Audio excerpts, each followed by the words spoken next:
pertama silaturahim, karena kita juga di PBPMI baru berjalan 7 bulan, kurang dari 7 bulan ya Mas. Kemudian juga beliau baru saja terpilih di muktamar kemarin, ya kenalan lah. Kenalan, sembari juga ngobrol-ngobrol tentang NU, tentang PMI, tentang banyak hal. Ini saya sama Sekjen dan sama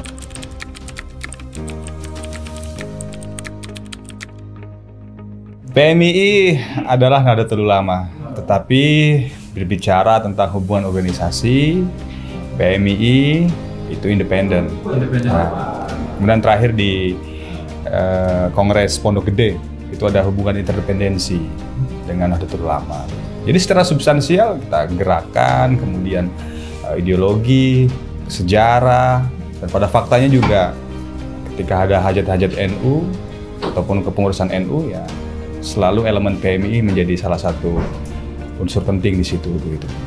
Nggak, pada intinya wacana ini berkembang dan dibahas oleh cabang-cabang, komisariat, senior dan lain sebagainya. Tapi kembali yang memutuskan bagaimana itu Kongres, bukan saya.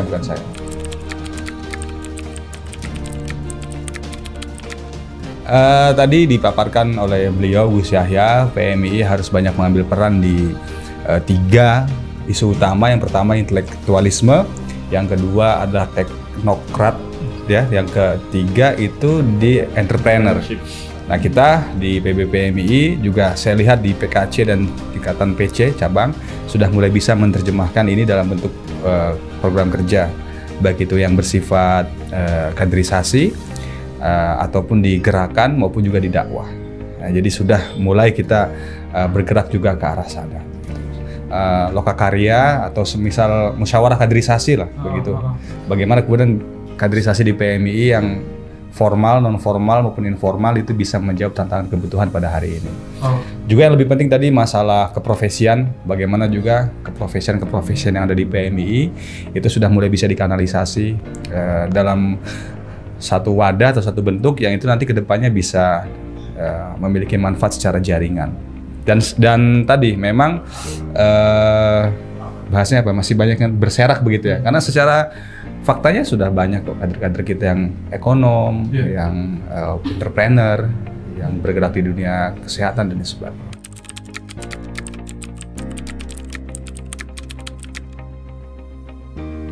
Kalau saya untuk menuliskan kira-kira apa argumen untuk masuk ke Banom NU atau tetap interdependen seperti sekarang. Jadi saya mengajak kepada kader-kader se-Indonesia untuk menuliskan alasan-alasan kenapa kita harus masuk, kenapa kita harus independen, yang nanti akan dibahas secara formal di Kongres depan gitu.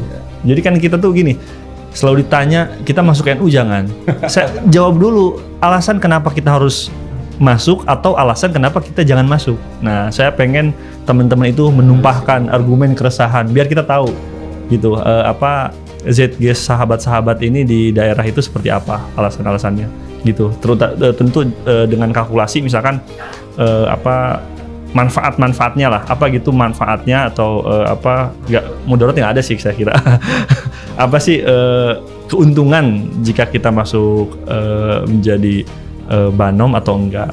Tetapi tadi seperti disampaikan Ketum bahwa secara de facto kita NU. Jadi dia nggak ada di rese Republik ini, nggak usah dipertanyakan lah.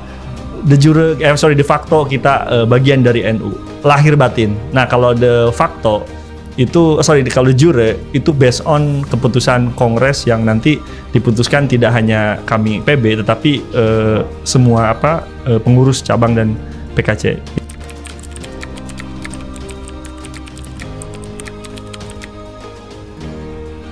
Kalau di BPPMI sih sebenarnya kita memang tetap harus bicara tentang kemandirian ekonomi terhadap organisasi. Jadi kalau bicara tentang independen, kalau kita tidak mandiri pasti mudah terintervensi kan begitu.